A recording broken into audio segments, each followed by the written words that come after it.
Hi అండి, అందరికీ నమస్కారం. ఈరోజు చేయబోయేది పప్పు టమాటా చేస్తున్నానండి. చాలా టేస్టీగా ఉంటుందండి. క్యాటరింగ్లో ఎలా చేసుకుంటారో అలాగే చేస్తాను. చాలా బాగుంటుంది. ముందుగా నేను ఒక గ్లాస్ పప్పు తీసుకున్నానండి. అది శుభ్రంగా కడుక్కుని స్టవ్ ఆన్ చేసుకుని కుక్కర్ పెట్టుకున్నానండి. కొంచెం పసుపు కూడా వేసుకోవాలండి దాంట్లో. అలాగే కుక్కర్ మూత పెట్టి ఒక 5 విజిల్స్ వచ్చేదాకా వేయించుకోవాలి.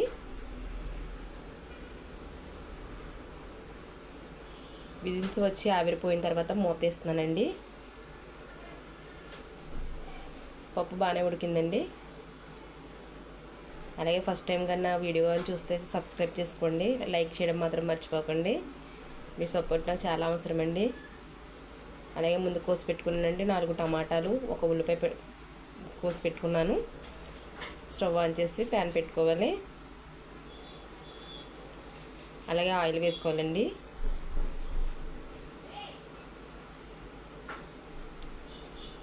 ఆయిల్ వేడెక్కిన తర్వాత ఉల్లిపాయలు వేసుకుని వేయించుకోవాలి.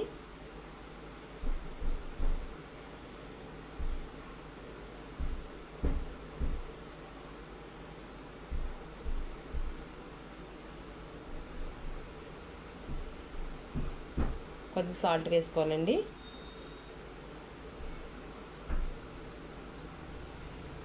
కొంచెం పసుపు కూడా.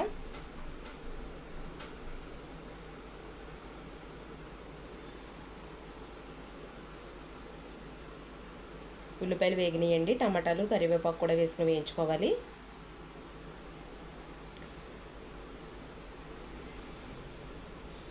టమాటాలు కూడా బాగా వేగిన తర్వాత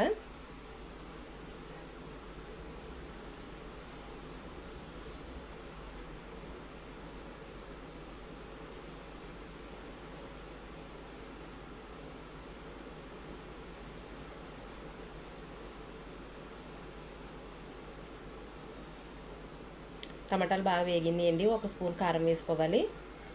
కారం పచ్చివాసన పోయేదాకా వేయించుకోవాలండి.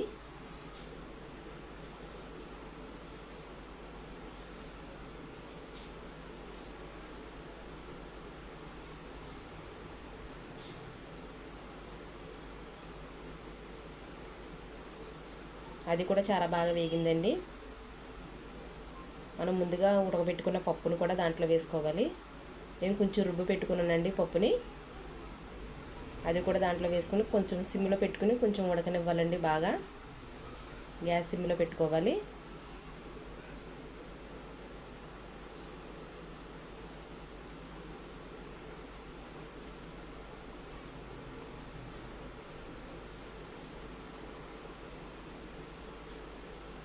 అది అలా సిమ్లో ఉడుకుతుండగా మనం దీనికి తాలింపు చేసుకోవాలండి.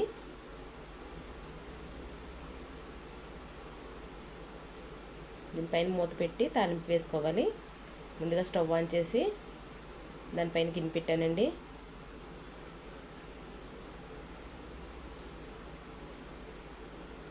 అది వేడెక్కిన తర్వాత దానికి తాలింపు సరిపడగా ఆయిల్ వేసుకోవాలి. కొన్ని ఉప్మా తాలింపులండి. మినపప్పు, శనగపప్పు, ఆవాలండి.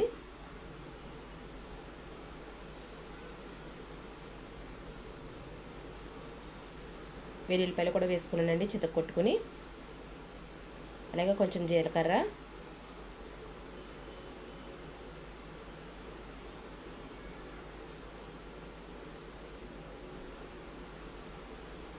మూడు ఎండుమిరపకాయలండి.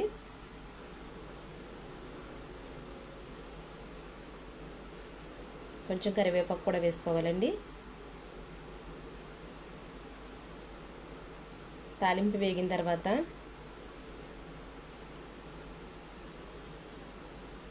మన పక్కన పప్పు ఉడుకుతుంది కదండి, దాంట్లో వేసుకోవాలి తాలింపు.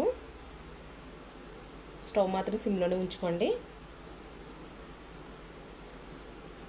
అంతేనండి, ఎంతో టేస్టీగా పప్పు రెడీ అయిందండి. టమాటా పప్పు చాలా బాగుంటుందండి. ఒకసారి ట్రై చేయండి. లైక్ చేయడం మాత్రం